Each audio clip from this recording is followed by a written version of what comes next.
بسم الله الرحمن الرحيم. السلام عليكم ورحمة الله تعالى وبركاته. الحمد لله رب العالمين، والصلاة والسلام على رسوله خاتم النبيين وآله الطيبين وأصحابه الطاهرين ومن تبعهم بإحسان إلى يوم الدين. إن أصدق الحديث كتاب الله وخير الهدي هدي محمد صلى الله عليه وسلم وشر الأمور محدثاتها وكل محدثة بدعة وكل بدعة ضلالة وكل ضلالة في النار.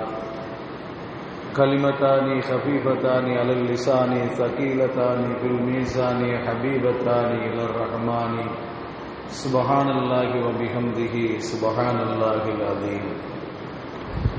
சர்வ புகழும் புகழ்ச்சியும் அல்லாஹ் ஒருவனுக்கே உரித்தாகட்டுமாக. இறைவனின் சாந்தியும் சமாதானமும் கண்மணி நாயகம் ரசூலுல்லாஹி ஸல்லல்லாஹு அலைஹி வஸல்லம் அவர்கள் மீதும், அன்னாரை பின்பற்றி வாழ்ந்த சத்திய சஹாபாக்கள், தாபீன்கள், தபஅத்தாபீன்கள், வலிமார்கள், நாதாக்கள், சுஹதாக்கள், சிறப்புமிகு பெருமானார் ஸல்லல்லாஹு அலைஹி வஸல்லம் அவருடைய குடும்பத்தினர்கள் மற்றும் நம் அனைவர்கள் மீதும் என்றென்றும் குன்றாமல் குறையாமல் நின்று நிலவட்டுமாக. உயிருக்கும் உயிரான உயிரினும் மேலான ஹஜ்ரத் முத்து முஹம்மது ஸல்லல்லாஹு அலைஹி வஸல்லம் அவர்களை கனவிலும் நனவிலும் தரிசிக்கக்கூடிய பாக்கியத்தினையும், மறுமையில் அவருடைய ஷஃபாத்தை பெறக்கூடிய அரும்பெரு நசீபை வாய்ப்பினையும் வல்ல ரஹ்மான் நம் அனைவருக்கும் தந்தல் புரிவானாக.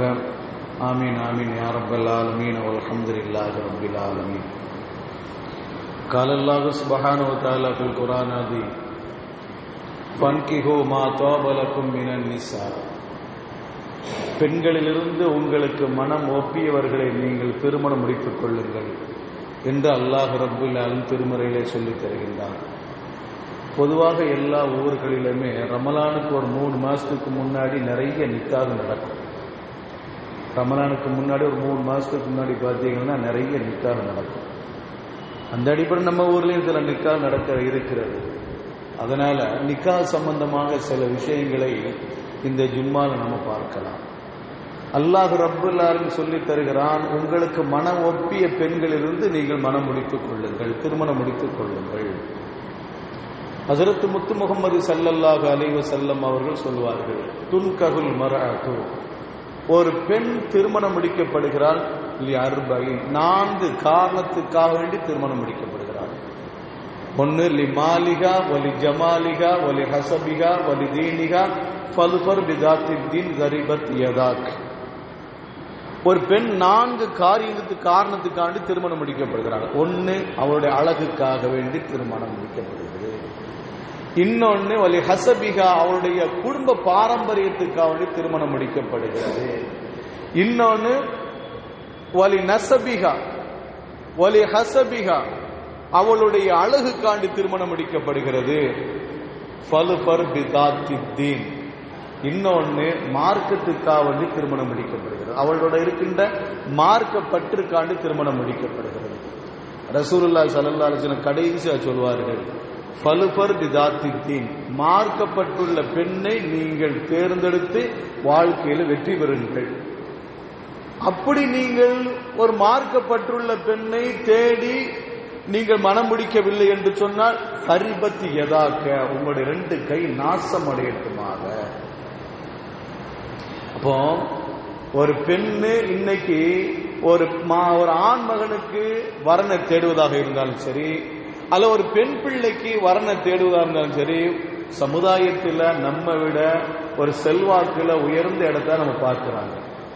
எல்லாருமே பார்க்கிறோம். பார்க்கிற தப்புன்னு சொல்ல மார்க்கம் சொல்லல, தப்புன்னு சொல்லவில்லை. ஆனா அது குறிக்கோளாகிறது. கடைசி நிக்கிற இடம் எங்க இருக்குன்னு தெரியுமா? அந்த மார்க்கப்பட்டுள்ள பெண்ணையோ மார்க்கப்பட்டுள்ள ஒரு ஆணையோ தேர்ந்தெடுக்க வேண்டும். இன்னைக்கு எத்தனையோ திருமணங்கள் நடக்கிறது, நடத்தப்பட்டு கொண்டு இருக்கிறது. அங்க இடத்திலெல்லாம் மார்க்கத்தை எல்லாம் பின்னால் ஆக்கிட்டாங்க. ரசூலுல்லாஹ் சொன்னாங்க, ஃபல்ஃபர் பிதாத்தின், மார்க்கம் உள்ள பெண்ணை நீங்க தேர்ந்தெடுத்து நீங்கள் வாழ்க்கையில வெற்றி பெறுங்கள் என்ற ஒரு வார்த்தை அதுக்கு பின்னுக்கு போய் இன்னைக்கு பொருளாதாரம் யார்கிட்ட முன்னோல இருக்கிறதோ அப்படிப்பட்ட இடத்துல பெண் எடுக்கிறது, அப்படிப்பட்ட இடத்துல அந்த ஒரு பெண்ணை கொடுக்கிறது நிலைக்கு இன்னைக்கு சமுதாயம் மாறி போய்விட்டுச்சு. அருமையானவர்களே, ஹஜ்ரத் பிலால் ரலியல்லாஹு தஆலா அவர்கள் பொருளாதாரம் ரொம்ப ரொம்ப கம்மியா இருந்தாங்க. அவங்க அடிமையாக இருந்தாங்க. அவங்க அடிச்சா யாருன்னு கேட்க முடியாது. கண்மணி முத்து முகமது ஸல்லல்லாஹு அலைஹி அவரை தவிர வேறு யாரும் கேட்கறதுக்கு யாரும் கிடையாது. ஷுஅபாவுக்கு அவர் அடிமையாக இருந்தார்கள். நைய புடைத்தான். எந்த அளவுக்கு அடிக்க வேண்டுமோ அந்த அளவுக்கு அடிக்க சக்கையா பிழிஞ்சு தூக்கி எறிஞ்சான். இந்த நேரத்தில் கண்மணி முத்து முகமது ஸல்லல்லாஹு அலைஹி வஸல்லம் சொன்னார்கள், அந்த பிலாலை யாராவது அடிமையான உரிமை எடுத்துக் கொள்ளுங்களேன், அவருடைய எஜமான்ட்ட காசு கொடுத்து வாங்கி உரிமை எடுத்துக் கொள்ளுங்களேன் என்று சொல்ல நேரத்தில் ஹஜ்ரத் அபூபக்கர் ரலியல்லாஹு தஆலா அவர்கள் சென்றார்கள். சக்கையால் பிழிந்து தூக்கி வீசப்பட்ட இதுக்கு பிற அவரை கொண்டு எதுவுமே செய்ய முடியாது, ஒரு வேலை கூட வாங்க முடியாத நிலைமைக்கு தள்ளப்பட்ட பிலால் ரலியல்லாஹு தஆலா அவர்கள். அந்த பிலாலுக்கு யார் பெண் கொடுக்க முடியும்? யார் பெண் கொடுப்பார்கள்? அந்த பிலால் ரலியல்லாஹு தஆலா அவர்களுக்கு யார் பெண் கொடுத்தது? 3 திருமணம் முடித்திருக்கிறார்கள். ஹஜ்ரத் பிலால் ரலியல்லாஹு தஆலா அவர்கள் 3 திருமணம் முடித்திருக்கிறார்கள். கண்மணி முத்து முகமது ஸல்லல்லாஹு அலைஹி வஸல்லம் அவர்கள் குறைஷி குலத்தில் வந்தவர்கள். அரபு குலத்தில் உயர்ந்த குலம் என்று சொல்லப்படக்கூடிய குறைஷி குலத்தில் வந்தவர்கள் தான் ஹஜ்ரத் முத்து முகமது ஸல்லல்லாஹு அலைஹி வஸல்லம் அவர்கள். அந்த ரசூலுடைய குடும்பத்தில் இருந்து குறைஷி குலத்தில் இருந்து 3 பெண்களை ஹஜ்ரத் பிலால் ரலியல்லாஹு தஆலா அவர்கள் திருமணம் முடித்திருக்கிறார்கள். யோசி பார்க்க முடியும். பல கோடிக்கு அதிபதி இன்னைக்கு இருந்தாலும் ஹஜ்ரத் அப்துர் ரஹ்மான் இப்னு அவுஃப் ரலியல்லாஹு தஆலா பல கோடிக்கு அதிபதி. அந்த ஹஜ்ரத் அப்துர் ரஹ்மான் இப்னு அவுஃப் ரலியல்லாஹு தஆலா என் பிள்ளை நீங்க முடிச்சுங்க, என் மகளை நீங்க, என் சகோதரி நீங்க திருமணம் முடிச்சுக்கணும்னு சொல்லி பிலால் ரலியல்லாஹு வந்து கேட்கிறாங்க. பிலால் ரலியல்லாஹு எந்த ஒரு பொருளாதாரம் இல்லை, எந்த வசதியும் இல்லை. ஆனால் பிலால் ரலியல்லாஹு அவங்கள்ட்ட போய் ஒரு கோடீஸ்வரர் தன்னுடைய சகோதரியை நீங்கள் மணந்து கொள்ளுங்கள் என்று கொடுக்கிறார் என்று சொன்னால் எவ்வளவு பெரிய அங்க ஒரு பாக்கியம் இருக்கிறது. அங்கே எல்லாம் அவர் எதை முன்வைத்தார்கள் என்று சொன்னால் மார்க்கத்தை முன்வைத்தார்கள். இந்த மார்க்கத்தை முன்னால வைத்தார்கள், பொருளாதாரத்தை பின்னால் வைத்தார்கள். பொருளாதாரம் அதுக்கு அடுத்த அடி பார்ப்போம். மார்க்கம் எப்படி இருக்கிறது, அந்த மார்க்கத்தை முன்னால் வைத்து அவர்கள் மணமகனை தேடினார்கள், மணமகளை தேடினார்கள். அவர் வாழ்க்கையில வெற்றி பெற்றார்கள். ஹஜ்ரத் பிலால் ரலியல்லாஹு தஆலா அவர்களுக்கு பெண் கொடுப்பது குறைஷி குலம். கண்மணி முத்து முகமது ஸல்லல்லாஹு அலைஹி வஸல்லம் அவர்கள் தன்னுடைய மகளுக்கு மாப்பிள்ளை தேடினாங்க. தெரிஞ்ச வரலாறு தானே. தன்னுடைய மகளுக்கு மாப்பிள்ளை தேடினாங்க, வரிசை கட்டி நின்றாங்க. லட்சாதிபதியாக இருந்த அபூபக்கர் ரலியல்லாஹு தஆலா அவர்கள் முதல் கொண்டு ஹஜ்ரத் உமர் இப்னு கத்தாப் ரலியல்லாஹு தஆலா அவர்கள் இருக்கிறார்கள். ஏற்கனவே சொன்னது அப்துர் ரஹ்மான் இப்னு அவுஃப் ரலியல்லாஹு தஆலா அவர்கள் வரிசையில் நிற்கிறார்கள். யா ரசூலல்லாஹ், உங்களுடைய மகளை எங்களுக்கு திருமணம் முடித்துக் கொடுங்கள் யா ரசூலல்லாஹ், உங்களுடைய மகளை எனக்கு திருமணம் முடித்துக் கொடுங்கள் யா ரசூலல்லாஹ் என்று வரிசையில் நிற்கிறார்கள். பல சஹாபாக்கள் இருக்கிறார்கள். ஆனால் கண்மணி முத்து முகம்மது ஸல்லல்லாஹு அலைஹி வஸல்லம் அவர்கள் தேர்ந்தெடுத்தது, அன்றைக்கு சம்பாதிச்சாதான் குடும்பத்தை நடத்த முடியும். அன்னைக்கு சம்பாதிச்சாதான் குடும்பத்தை நடத்த முடியும். மகர் தொகை கொடுக்கிறது கூட கையில பணம் இல்லை. ஹஜ்ரத் அலி ரலியல்லாஹு அன்ஹு அவங்கள்ட்ட மகர் தொகை கொடுப்பது கூட கையில பணம் இல்லை, பொருளாதாரம் இல்லை. தங்களிடம் இரவலாக வாங்கப்பட்ட ரசூல்லா கொடுத்த அந்த ஒரு கேடயம், அந்த கேடயத்தை வித்து 500 திர்கம் பெருமான அந்த கேடயத்தை வித்து தான் அதை மகராக கொடுத்தார்கள். அதை கொடுத்தான் ஹஜ்ரத் ஃபாத்திமா ரலியல்லாஹு தஆலா அன்ஹா அவர்களை திருமணம் முடித்தார்கள். யாரை தேர்ந்தெடுத்தார்கள்? ஹஜ்ரத் முத்து முகமது ஸல்லல்லாஹு அலைஹி வஸல்லம். தன்னுடைய மகளுக்கு பெண் மருமகனாக யாரை தேர்ந்தெடுத்தார்கள்? தன்னுடைய மருமகனாக யாரை தேர்ந்தெடுத்தார்கள்? மார்க்கத்தில் முன்னால் இருந்தவர்களை தான் தேர்ந்தெடுத்துக் கொண்டார்கள். ஆக நாம திருமணம் முடிக்கிறதுக்கு முன்னால ஒத்தி நம்ம ஒரு தேடுவோமா இல்லைங்களா? மகனுக்கோ மகளுக்கோ நாம வரனை தேடுகிற பொழுது முதல்ல மார்க்கம் எப்படி இருக்குன்னு பார்க்க வேண்டும். மார்க்கம் சரியா இருந்துச்சு, அதுக்கடுத்து அடுத்தடுத்த அந்தஸ்து பொருளாதாரம் எப்படி இருக்கிறாங்க, அவங்க குடும்பத்தினர் எப்படி இருக்கு, ஒரு பார்வை பார்க்க வேண்டும். ஆனா மெயின் காரணம் எதுவா இருக்க வேண்டும் தெரியுமா? மார்க்கம். இன்னைக்கு நம்மில் பெரியவர்கள் மார்க்கத்தை பின்னால் வைத்து விட்டார்கள். வரன் தேடுகிற பின்னால் வைத்த காரணத்தினால் சிறியவர்கள் மார்க்கமே இல்லாத திருமணம் முடிச்சு நம்ம கண்ணுக்கு முன்னாடி நிற்கிறாங்க. எத்தனை இடத்துல இன்னைக்கு இருக்கு நடக்குது. நம்ம பெரியவர்கள் மார்க்கத்தை முன்னால் வைக்காத காரணத்தினால்தான் சிறியவர்கள் மார்க்கமே இல்லாதவர்களை எல்லாம் திருமணம் முடித்துக் கொண்டு வீட்டில் வந்து மாலை கழுத்துமா நிற்கிறார்கள். வேற வழி இல்ல, நாம் என்ன அனுசரிச்சு போகணும். நீ கலிமா சொல்லு லா இலாஹ இல்லல்லாஹ் முஹம்மது ரசூலுல்லாஹ், நீ உனக்கு சரியா வச்சு போ. என பெரியவர்களாகிய நாம் என்ன செய்ய முன்னுதாரணமாக இருக்க வேண்டும். பெரியவர்களாக நாம் முன்னுதாரணமாக இருந்தால் சிறியவர்கள் வளர்ந்து வரக்கூடியவர்கள் தனக்கு துணை எப்படி தேர்வார்கள் என்பதை அவர்கள் விளங்கிக் கொள்வார்கள். அப்ப நாம் என்ன செய்யணும்? மார்க்கத்தை முதல்ல முன்னால வைக்கணும். அப்படி தேடியாச்சா நல்ல வரணும் கிடைச்சதுன்னா அதுக்கடுத்து நம்ம அடுத்த கட்டம் திருமணம். திருமணத்துக்கு முன்னால இன்னைக்கு நம்மள்கிட்ட நான் போன தடவை சொன்ன யாவும் உண்டு. ஒரு உறுதியாகப்பட்டு விட்டார், இந்த பையனுக்கு இந்த பொண்ணு தான் அப்படின்னு ஊர்ஜிதமாகிட்டார். ஓரளவு ஊர்ஜிதம் வந்துருமா இல்லைங்களா? இந்த பையனுக்கு அந்த பெண்ணை திருமணம் முடிக்கணும்னு சொல்லி ஒரு எண்ணம் வந்துருச்சு, அவங்களுடைய பெற்றோர்களுக்கும் அந்த எண்ணம் வந்துருச்சு, சம்மதம் வந்துருச்சுன்னா ரெண்டோர் ஒருக்க பார்க்க விடணும். தனிமையில் இல்லை, தனிமையில பார்ப்பதற்கு இஸ்லாம் அனுமதி கொடுக்கவில்லை. ஒரு பெண்ணையும் மாப்பிள்ளையும் பார்த்து, ஒரு மாப்பிள்ளை ஒரு பெண்ணை பார்க்கணும், பெண்ணு மாப்பிள்ளையை பார்த்து ஆக வேண்டும். நம்மள்கிட்ட அந்த பழக்கம் இல்லை, பார்க்க வைக்கணும். பெண்ணை தனியா பார்க்கணும், மாப்பிள்ளை தனியா பார்க்க கூடாது. மகரமான ஒரு ஆள் பெண்ணோட இருந்து பார்க்க வேண்டாது, முகத்தை மட்டும்தான் பார்க்கணும். முகத்தை மட்டும் பார்க்கிறதுக்கு அனுமதி கொடுக்கப்பட்டிருக்கு ஒரு சரியத்தில். ஒரு சஹாபி கேட்டார், யா ரசூலல்லாஹ், நான் அன்சாரி பெண்கள் ஒரு பெண்ணை திருமணம் முடிக்க ஆசைப்படுகிறேன். ரசூலுல்லாஹ் கேட்டாங்க, நீங்க அந்த பெண்ணை பார்த்தீங்களா?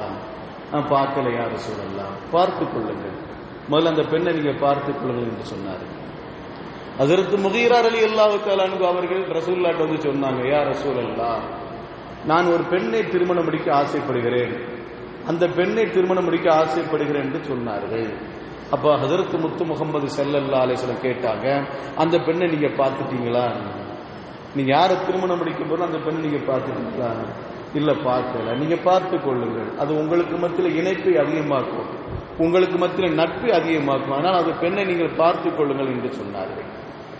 அப்ப பெண் திருமணம் முடிக்கிறதுக்கு முன்னால ஒரு கணவனும் மனைவியும் யாரு பெண்ணாக இருக்கிறாரோ அந்த பெண்ணை அந்த மாப்பிள்ளை பார்த்துக் கொள்வது ஒரு சுன்னத்தான நடைமுறை.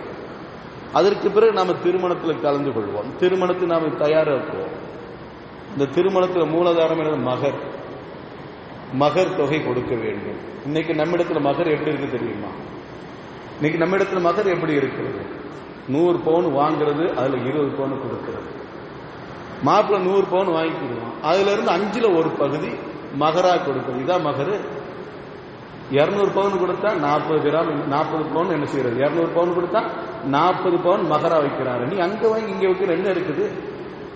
நீ பொண்ணுகிட்ட வாங்கிட்டு அங்க கொடுக்க மகர் இல்ல, அந்த பொண்ணு கேட்கணும் எனக்கு இவ்வளவு மகரு தான் கேட்கணும். நாம நிர்ணயிக்கிறது அல்ல. அல்லாஹ் ரப்புல் ஆலமீன் திருமறையில சொல்லி தருகிறார், அந்த பெண்களுக்கு அவருடைய மனக்குடையை பொறுக்குவேலா கொடுங்கள் என்று சொல்கின்றார். நாம் இன்னைக்கு நிர்ணயிக்கிறோம் 1000, 2000, 3000 சொல்லி நிர்ணயிக்க தப்பு. அந்த பெண்ணிட்ட கேட்கணும், உனக்கு எவ்வளவு மகர் தொகை? பெண்ணுடைய தகப்பனார் கேட்க வேண்டும், உனக்கு எவ்வளவு மகர் தொகை நீ எதிர்பார்க்கிறார்? அந்த பெண்ணு சொல்லணும் எனக்கு இவ்வளவு மகர் தொகை என்று. ஹஜ்ரத் உமர் பின் கத்தாப் ரலியல்லாஹு தஆலா அன்ஹு அவருடைய காலத்தில் மகர் தொகை அதிகமா கேட்டாங்க. அந்த பெண்கள் சமுதாயம் மகர் தொகை அதிகமா கேட்டாங்க. அதிகமா கேட்கிற பொழுது அதை கொடுக்கிற அளவுக்கு ஆண்கள்கிட்ட வருமானம் இல்லை. அந்த மகர் தொகை கொடுக்கிற அளவுக்கு ஆண்கள்கிட்ட வருமானம் இல்லை. அப்ப ஹஜ்ரத் உமர் பின் கத்தாப் ரலியல்லாஹு தஆலா அவர்கள்ட்ட ஆண்கள் எல்லாம் கோரிக்கை வச்சாங்க, நீங்க ஒரு சட்டம் போடுங்க, ஒரு வரமுறை ஏற்படுத்துங்க, மகருக்கு ஒரு வரமுறை ஏற்படுத்துங்க. ஏன்னா எங்களால கொடுக்க முடியல, அந்த பெண்கள் கேட்கிற அந்த மகருக்கு கொடுக்க முடியல. இந்த சட்டம் பெண்களுக்கு மட்டும் தெரிஞ்சுன்னா என்ன ஆகும்? இந்த கால பெண்களுக்கு மட்டும் தெரிஞ்சுன்னா அவ்வளவு நிறைய திருமணம் என்ன செஞ்சிருக்கும்? சரி சரி அல்ஹம்துலில்லாஹ். அப்போ உமர் இப்னு கத்தாப் ரலியல்லாஹு அன்ஹு சொல்றாங்க, நீங்க ஒரு மகரை நீங்க குறிப்பிடுங்க, இதுக்கு மேல மகர் கேட்க கூடாது. ஹஜ்ரத் உமர் இப்னு கத்தாப் ரலியல்லாஹு தஆலா அவர்கள் ஜும்மா பிரசங்கத்துல மெம்பர்ல ஏறி அவங்க என்ன செய்றாங்க சொல்றாங்க, மகர் தொகை இவ்வளவுதான் என்று நிர்ணயிக்கிறார்கள். மகர் தொகை இவ்வளவுதான் என்று நிர்ணயிக்கின்ற பொழுது அங்க கூட்டத்திலிருந்து ஒரு பெண்மணி எழுந்து கேட்டாங்க, வயசான பெண்மணி, இது யாருடைய உத்தரவு? அல்லாஹ்வுடைய உத்தரவா? அல்லாஹ் இவ்வளவுதான் கொடுக்கணும்னு சொல்லி இருக்கிறானா? எங்களுடைய அல்ல உங்களுடைய அதிகாரத்தினுடைய உத்தரவா? உங்களுடைய அதிகாரத்துக்கு உட்பட்டு நீங்க இந்த மாதிரி செய்றீங்களா? யாரு செய்கிறது? என்னுடைய அதிகாரத்தை உட்பட்டு நான் செய்கிறேன். வாத்துன் நிசா சதுகாத்திஹின்ன நிஹலா, வாத்துன் நிசா சதுகாத்திஹின்ன நிஹலா. அல்லாஹ் ரப்புல் ஆலமீன் சொல்லி தருகிறான், பெண்களுக்கு அவர் மனக்குடையை பொற்கோயிலா கொடுங்கள் என்று அல்லாஹ் ரப்புல் ஆலமீன் சொல்கின்ற பொழுது நீங்க தடுத்து நிறுத்துக்கு நீங்க யாரு? அந்த சட்டத்தை குறைப்பதற்கு நீங்க யாரு, இவ்வளவுதான் என்று வரமுறை ஏற்படுத்துக்கு நீங்க யார் என்று கேட்டார்கள். உடனே அமர்ந்து கொண்டார்கள். செஞ்ச தப்பு தான்.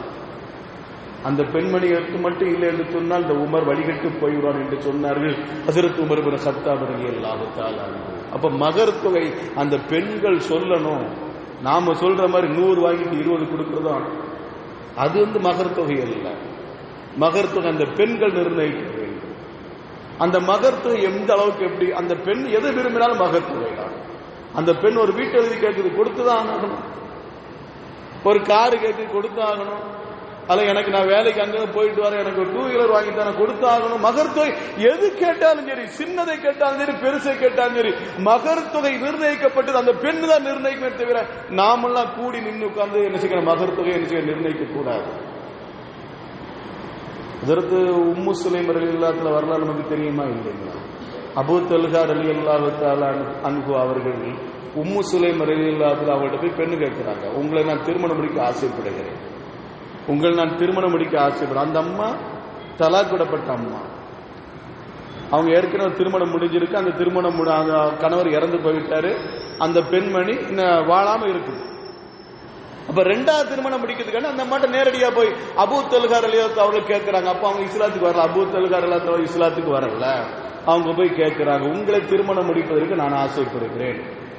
அப்ப அவங்க சொன்ன வார்த்தை, நீங்களோ இறை மறுப்புல இருக்கிறீங்க, உங்களை எனக்கு திருமணம் முடிக்கிறது எனக்கு உடன்பாடு இல்லை, ஆனால் நீங்க வெளியே போயிருங்க.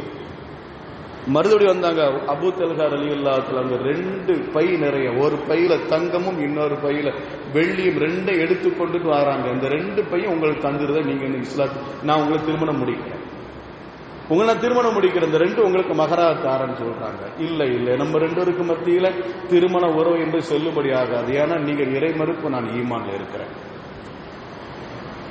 கடைசி அவங்க கேட்டாங்க, நான் என்ன செய்யணும் சொல்லுங்க, நீங்க இஸ்லாத்துக்கு வாங்க, அது எனக்கு மகரா போகும், நீங்க இஸ்லாத்துக்கு வாங்க, அதுவே எனக்கு மகராக போகும். அப்ப அவங்க இஸ்லாத்துக்கு வந்த பிறகு ஹஜ்ரத் முத்து முஹம்மது ஸல்லல்லாஹு அலைஹி வஸல்லம் அவர்கள் அபூ தல்ஹா ரலியல்லாஹு அவர்களுக்கு உம்மு சுலைம் ரலியல்லாஹு அவர்கள் திருமணம் முடித்துக் கொடுக்கிறார்கள். 2 பேருக்கு வந்த இவர்கள் ஏற்றுக்கொண்ட மகர் என்ன தெரியுமா? அவங்க இஸ்லாத்துக்கு வந்தாருமா, அவங்க இஸ்லாத்துக்கு வந்தது எனக்கு மகராக போகுது என்று சொன்னார்கள். அப்ப அவங்க இஸ்லாத்துக்கு வந்தது மகராக முடித்து போனது, வேற எதுவும் அவங்க கேட்கல. 2 பை நிறைய தங்கத்தை கொண்டு வந்தாங்க, வெள்ளியை கொண்டு வந்தாங்க. இது எனக்கு தேவையில்லை, நீங்க இஸ்லாத்துக்கு அது போதும். அப்ப ஒரு பெண்ணு எதை கேட்குது அதான் மகர். ஒரு பெண்ணு மகராக எது கேட்கிறது அதான் மகரை ஒழிய நாமளா நிர்ணயிப்பது அல்ல. திருமணம் முடிஞ்சு அல்ஹம்துலில்லாஹ், திருமணத்துக்கு பிறகு அந்த வாழ்க்கையில ஏற்றுதல் வரத்தான் செய்யும். எல்லாம் ஒரே மாதிரி போகுமா வாழ்க்கையில? ஒரு வாழ்க்கை ஒரே மாதிரி போகுமா? போகாது. ஏற்றத்தால் வரும், வார்த்தைகள் முன்னால் வரும், பின்னாடி வரும். சில வார்த்தை கடிக்கும், சில வார்த்தைகள் கொல்லும், சில வார்த்தைகள் வெல்லும். அந்த நேரத்தில் மணமக்களாக இருப்பவர்கள் தங்களுடைய வாழ்க்கையை நினைத்து பார்க்க வேண்டும். இது அல்லாஹ் ஏற்படுத்திய ஜோடி, இது அல்லாஹ் ஏற்படுத்திய ஜோடி. இந்த பந்தத்தை நாம் என்ன செய்ய வேண்டும்? கடைசி வரை பாதுகாக்க வேண்டும். இன்னைக்கு ஆண் பிள்ளைகளும் சரி, பெண் பிள்ளைகள் இந்த படிப்பு, கையில் இருக்க மொபைல் போன், இதுல இருக்கனால இன்னைக்கு நிறைய திருமணங்கள் இடையிலேயே அது வெட்டி விடப்படுகிற அவல நிலை இருக்கு. எல்லாம் தலாக்கு தலாக்கு தலாக்கு. அதை தாண்டி ஹுலா இன்னைக்கு நிறைய ஹுலு வந்துருச்சு. இதை தாண்டி ஃபசகு என்பது இப்ப ஆங்காங்கே எட்டி பார்க்கிறது தெரியுமா? நிக்கா ஃபசகு என்பது நிக்கா ஆங்காங்கே எட்டி சொல்ல, மகள் நாள் ஃபசகு செய்யப்படக்கூடிய அளவு கூட நிக்கா நடைபெற்று அது நிக்கா துண்டிக்கப்படக்கூடிய நிலையெல்லாம் இருந்து கொண்டிருக்கிறது. அல்லாஹ் பாதுகாக்க வேண்டும். அருமையான வாழ்க்கையில ஒரு நெளிவு சுழி இருக்கத்தான் செய்யும், மேடு பள்ளம் இருக்கத்தான் செய்யும். அதை பாதுகாத்துக் கொள்ள வேண்டும். குறிப்பாக ஆண் மகன்களுக்கு பொறுமை இருக்க வேண்டும். அவர்கள் ஏன்னா அந்த ஆண் மகனுக்கு எப்பொழுதுமே வெற்றி பெற வேண்டும், நாம தான் வெற்றி பெற வேண்டும் என்ற எண்ணம் இருக்கும். அதை கொஞ்சம் தூக்கி எறிய வேண்டும். இல்லற வாழ்க்கையில தூக்கி எறிய வேண்டும். மனைவியுடன் தோற்றிருக்க வேண்டும். யார் மனைவியுடன் தோற்று போகிறானோ வாழ்க்கையில் வெற்றி பெறுகிறார். யார் மனைவிடம் தோற்கிறானோ அவன் இல்லற வாழ்க்கையில் வெற்றி பெறுகிறார். கண்மணி முத்து முகமது ஸல்லல்லாஹு அலைஹி வஸல்லம் அவர்கள் ஹஜ்ரத் ஆயிஷா ரலியல்லாஹு அன்ஹா அவர்களோடு ஓட்டப்பந்தயம் நடந்தது. 2 பேர் ஓடுறாங்க. இல்லற வாழ்க்கை எப்படின்னு பாருங்க. ஹஜ்ரத் முத்து முகமது ஸல்லல்லாஹு அலைஹி வஸல்லம் அவர்கள் தன்னுடைய மனைவிமார்களோடு எந்த அளவுக்கு நடந்திருக்கிறாங்க. தன் மனைவியோடு ஓடுகிறார்கள். ஒருக்க ஜெயிச்சிட்டாங்க. ரெண்டாவது என்ன செய்யறாங்க, ஓட்ட பந்தயம். ஆயிஷா மேலாத்துல அவங்களும் ஹஜ்ரத் முத்து முகமது ஸல்லல்லாஹு அலைஹி வஸல்லம் ரெண்டு பேரும் ஓடுறாங்க, ரெண்டாவது தோத்து போயிடுறாங்க. ஆயிஷா அம்மா வெற்றி பெறாங்க. அப்ப ரசூலுல்லாஹ் சொன்னாங்க, அன்னைக்கு நான் ஜெயிச்சேன், இன்னைக்கு நீ ஜெயிச்ச, அன்னைக்கு நீ தோத்த, இன்னைக்கு நான் தோற்று போய்விட்டேன், சரிக்கு சரியா போச்சு, சரியா அப்படின்ட்டாங்க. இங்கே சொல்லுவாரு, விளக்கம் சொல்லுவார்கள், நொடி பொழுதுல இந்த உலகத்திலிருந்து வானுக்கு போயிட்டு மேராஜுக்கு போயிட்டு வந்த ரசூலுக்கு அவங்க மனைவியோட வெற்றி பெற முடியாதா? அவங்க மனைவியோட ஓட்டப்பந்தயத்தை வெற்றி பெற முடியாதா? வெற்றி பெற முடியும் தானே. இந்த ஹதீஸுக்கு விளக்கம் எழுதுவார்கள், இந்த வரலாற்று சம்பவத்துக்கு விளக்கம் எழுதுவார்கள். ரசூலுக்கு அவளோடு வெற்றி பெற முடியாது என்பதல்ல, தோற்று போனார்கள், அவர்களே தோற்று போனார்கள். ஏன்னா வாழ்க்கையில வெற்றி பெற வேண்டும் என்று சொன்னார். இல்லற வாழ்க்கையில வெற்றி நமக்கு அவங்களோட தோல்வியாக வேண்டும். ஆனா இன்னைக்கு நாம என்ன செய்யணும், நான் சொல்றேன் நீ கேளு. பல இடத்துல சுத்திட்டு வர நான், எனக்கு தெரியாத நல்லது கிட்டது நான் என்ன வாங்கி தர அதை சமைச்சுக்குது, நான் என்ன சொல்றேன் அதை செய். இந்த வாழ்க்கையில் எப்படிங்க வெற்றி பெற முடியும்? மனைவிட தோற்று போக வேண்டும். ரசூல் சொல்வார்கள், என் மனைவியிட தோற்று போவதற்கு நான் விருப்பப்படுகிறேன், நான் தோற்று போகிறேன். அவர் வாழ்க்கையில வெற்றி பெற்றார்கள் மனைவியோட தோற்று. நெளியில் வருகின்ற பொழுது நாம் அந்த பந்தத்தை, அந்த நிக்கா என்ற பந்தத்தை பாதுகாக்க வேண்டும். அருமையானவர்களே, நிறைய பள்ளிவாசலுக்கு வரக்கூடிய லட்டர் ஃபுல்லா எப்படின்னா தலாக்கு சம்பந்தமாகத்தான். எங்களுக்கு வாழ பிடிக்கல, என்ன வாழ்ந்துட்டோம், வாழ்க்கை என்ன வாழ்ந்துட்டார்கள்? ஒரு மாத காலம் வாழ்வது ஒரு வாழ்க்கையா? ஒரு ஆண்டு காலம் வாழ்வது வாழ்க்கையா? அல்ல 10 ஆண்டு காலம் வாழ்வது வாழ்க்கையா? என்ன வாழ்ந்து விட்டோம்? நான் இன்றைக்கு நாம் உடனுக்குடன் தலாக்கு. அது தலாக்கு கேட்ட மாதிரி இன்னைக்கு பெண்கள் குழு கேட்கிறாங்களா? அதுதான் ரொம்ப ஆச்சரியம். பெண்கள் குழு கேட்கிறாங்க, ஏதோ காரணத்துக்காக நம்ம கேட்கலாம், காரணமே இல்லாம எத்தனை குழு நடக்குதா இல்லைங்களா? நிக்கா வெட்டி விடுறதுக்கு பெண்கள் கேட்கறதுக்கு பேரு குலு என்று சொல்வார்கள். குல என்று சொன்னால் பெண்களா வந்து அந்த நிக்கா வெட்டி விடுங்க, எனக்கு முடியாது. இந்த மாதிரி கேட்கக்கூடிய எத்தனை பேர் இருக்கிறாங்க? ஹஜ்ரத் உமர் இப்னு கத்தாப் ரலியல்லாஹு தஆலா அன்ஹு அவருடைய காலத்தில் ஒரு சஹாபி தன்னுடைய மனைவி எதுக்கெடுத்தாலும் எடுத்தெறிஞ்சு பேசுறாங்க. தன்னுடைய மனைவி எடுத்தெறிஞ்சு பேசுறாங்க. நம்ம என்ன உமர்லாத்துல அவளை சொல்லணும்னா ஏதாவது கண்டிப்பாங்கன்னு சொல்லிட்டு நேர வாராங்க உமர்லாத்துல வீட்டு வாசப்படிதான் கால் வைக்கிறாங்க. உமர்லாத்துல இருக்கிறாங்க. அவங்க சத்தத்தோட அங்க மனைவி சத்தம் அதிகமா இருக்கு. அங்கிருந்து சத்தம், கடுமையான சத்தம். இதுக்கு நம்ம வீடு பரவாயில்லையா? யார் வந்த சகாபி, இதுக்கு நம்ம வீடு பரவாயில்ல, நம்ம மனைவி பரவாயில்லையா? இந்த அளவுக்கு சத்தம் போட்டுக்கிட்டு இருக்காங்க. சரிஞ்சு வெளியே வரும்போது உமர்லாத்துல கதவு திறக்கிறாங்க. உமர்லாத்துல கதவு திறந்து, என்னப்பா என்ன வந்த, இன்னும் கிளம்புற, எங்க போறீங்க, என்ன விஷயம்? இல்ல, எங்களை மனைவி இந்த மாதிரி கடுமையா எடுத்து பேசிக்கிட்டு இருக்கிறாங்க, சத்தம் போட்டு பேசிக்கிட்டு இருக்கிறாங்க, அவளை கண்டிச்சு வைக்கலாம் சொல்லி உங்கள்கிட்ட வந்தா உங்க பாடு பெரும்பாடா இருக்குது, அதனால நான் திரும்பி போறேன். அப்ப ஹஜ்ரத் உமர் இப்னு கத்தாப் ரலியல்லாஹு தஆலா அன்ஹு சொல்றாரு, என்னுடைய மனைவி என்னுடைய துணியை துவைச்சு தரக்கூடிய வண்ணாத்தியாக இருக்கிறார்.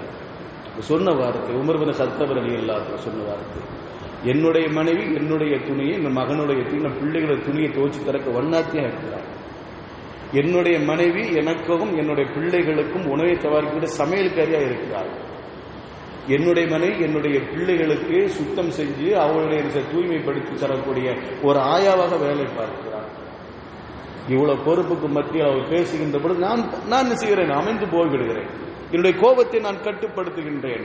உங்களுடைய மனைவி மரணத்தில் ஒரு கெட்ட குணத்தை நீங்கள் பார்ப்பீர்கள் என்று சொன்னால், கெட்ட குணத்தை பார்ப்பீர்கள் என்று சொன்னால், அந்த மனைவிட்ட வேறொரு நல்ல குணத்தை நீங்கள் பார்ப்பீர்கள், பாருங்கள்.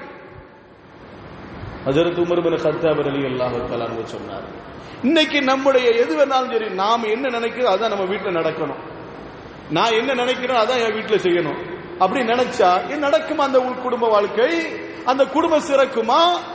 அந்த சூழ்நிலையை பார்த்து விட்டு கணவன் ஒரு மனைவி ஏதாச்சும் ஒரு வார்த்தை பேசிவிட்டால் ஏதோ ஒரு கோபத்தில் இத்தனை வேலையும் பார்க்கிறார், காலையிலிருந்து எழுந்தையிலிருந்து நைட்டு படுக்கைக்கு செல்கின்ற வரை அத்தனை வேலையும் பார்த்து விட்டு அவளை இடைஞ்சல் பண்ணி விட்டு இன்னும் ஒரு வார்த்தை வருகின்ற நாம பொறுத்து கொண்டு போக வேண்டுமே என்று சொல்லி நாம ஒரு கணவன் விலகி போய்விட்டால் அந்த குடும்ப வாழ்க்கை சிறப்பாக இருக்கும்.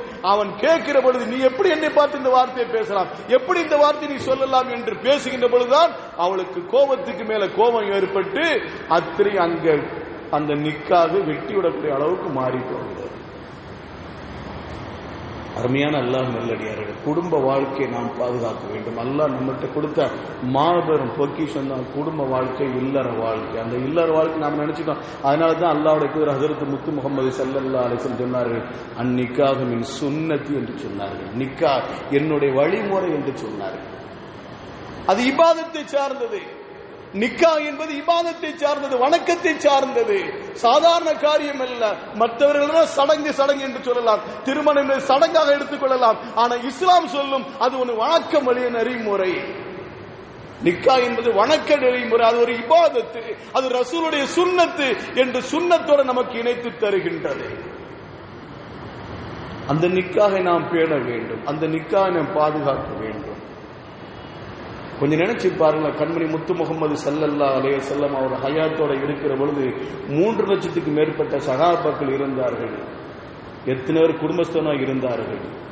நீங்க ஹதீஸை திருப்பி பாருங்க, தலாக்குன்னு சொன்னா ஒரு 5-6 விஷயம் தான் நடந்திருக்கும். தலாக்குன்னு சொல்லி ஆய்வு செஞ்சு பார்த்தா ஒரு 5-6 ஒரு 10 தான் இருந்திருக்கும். 3 லட்சத்துக்கு மேற்பட்ட சஹாபாக்கள் இருந்த அந்த காலகட்டத்தில் அவர் திருமணம் முடித்திருக்கிறார்கள்.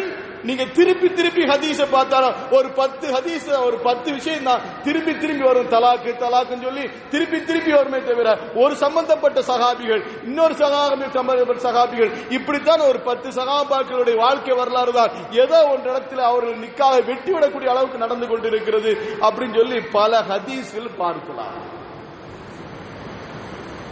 இன்னைக்கு ஊர்ல நடக்கிற நிக்கால பாதிக்கு மேல தலாக்கள் நிற்கிற. அல்லாஹ் பாதுகாக்க வேண்டும். எவ்வளவு சிரமப்பட்டு ஒரு பெண்ணை திருமணம் முடித்துக் கொடுப்பதற்கான அந்த பெற்றோர்கள் படுகின்ற பாடு, கண்ணீர் வடிக்காத குறை, பல நாளுக்கு தூக்கம் இல்லாமல் தூக்கத்தை குலைஞ்சு ஓய்வை குறைச்சி ஏதோ ஒரு அடிப்பில் வயிற்று கட்டி வாயை கட்டி அவர்கள் சம்பாதிச்சு கொஞ்சம் கொஞ்சமாக மனைவி மக்கள் விட்டு போட்டு வெளிநாட்டுக்கு சென்று அவர்கள் கடன் வாங்கி வெளிநாட்டுக்கு சென்று அந்த கடன் அடைக்கிறது திட்டப்பாடு. அதுக்கு பிறகு பிள்ளைகளுக்கு அவங்க சேர்த்து வச்சு சிறுக சேர்த்து வச்சு அப்படியே போற வழியில பஜார்ல போகும்போது நல்ல நிலையில சாப்பாடுலாம் இருக்கும். ஒரு பார்வை பார்த்துட்டு சரி நம்ம இன்னொரு நாள் சாப்பிடலாம், பிள்ளைகளை என்ன செய்வாங்க, பிள்ளைக்கு கரையத்துக்கு நம்ம என்ன செய்யலாம் பண்ணலாமா சொல்லி அதை செலவழிக்கெல்லாம் நிப்பாட்டி வச்சு இவன் வீட்டுல வந்து பழைய சோறை சாப்பிட்டு அதுக்கடுத்து வேலைக்கு போறோம். தெரியுங்களா, இவ்வளவு சிரமப்பட்டு சம்பாதித்த காசுல திருமணம் முடிச்சா அந்த பிள்ளைங்க எனக்கு வாழ்க்கை ஒத்து வரவில்லை. எப்படி மனசு வருது அந்த பிள்ளைகளுக்கு, எப்படி மனசு வருது நினைச்சு பாருங்க. கொதிச்சு போற அந்த பெத்தவங்களோட உள்ளம், கொதிச்சு போற அந்த பெத்தோட உள்ளம் வேற வழி இல்லை, சொல்றதுக்கு வழி இல்லை, சொல்ல முடியல. அத்தனையும் முடிஞ்சுக்கிட்டு தான் அவர் போய் நிக்கிறாரு, என் புள்ள உன்னோட வாழ முடியாதுப்பா, அல்ல அந்த பையனை அந்த சம்பந்தமா என் பையன் உங்களோட வாழ முடியாதுப்பா, அத்தனை உள்ள அடக்கி கொண்டு இருக்கிறார்கள். அல்லாஹ் மன்னிக்க வேண்டும் அருமையானவர்களே, அல்லாஹ் மன்னிக்க வேண்டும். கண்மணி முத்து முகமது ஸல்லல்லாஹு அலைஹி வஸல்லம் வாழ்க்கை எப்படி இருந்தது, அவருடைய சஹாபாக்களுடைய வாழ்க்கை எப்படி இருந்தது, அந்த திருமணத்தை எந்த அளவுக்கு பாதுகாத்தார்களோ அந்த அளவுக்கு நம்முடைய வாழ்க்கை, நம்முடைய சந்ததியுடைய வாழ்க்கை அல்லாஹ் தஆலா பாதுகாத்தார்கள் புரிவானாக. எந்த நிலைமையா இருந்தாலும் சரி அந்த தலாக்கு ஃபஸஹ் குலா என்ற அடிப்படையில் போகாத அளவுக்கு அல்லாஹ் ரப்புல் ஆலமீன் நம்முடைய இல்லற வாழ்க்கையிலையும் நம்முடைய பிள்ளையோட இல்லற வாழ்க்கை, நம்முடைய சந்ததியுடைய இல்லற வாழ்க்கை அல்லாஹ் தஆலா பாதுகாத்தார்கள் புரிவானாக. சமுதாயத்தில் குடிகொண்டிருக்கின்ற தலாக்கு ஃபஸஹ் அல்லாஹ் தஆலா முற்றிலும் ஒழிப்பானாக. இந்த சமுதாயத்தில் தான் ஒரு பேர் உண்டு, அல்லாஹ் ரப்புல் ஆலமீன் ஆரம்ப காலத்திலிருந்து பாதுகாத்து வந்தார். இந்த சமுதாயத்தில் தலாக்கு கம்மியா இருந்துச்சு, ஆனா அந்த தலாக்கு இன்னைக்கு பெருகி போய்விட்டு அந்த தலாக்கை அல்லாஹ் தஆலா கட்டுப்படுத்தி இல்லற வாழ்க்கை சிறப்பாக்கி தந்தல் புரிவானாக. வாஹிரு தஅவானா அனில் ஹம்துலில்லாஹி ரப்பில் ஆலமீன். அஸ்ஸலாமு அலைக்கும் வரஹ்மத்துல்லாஹி தஆலா வபரகாத்துஹு.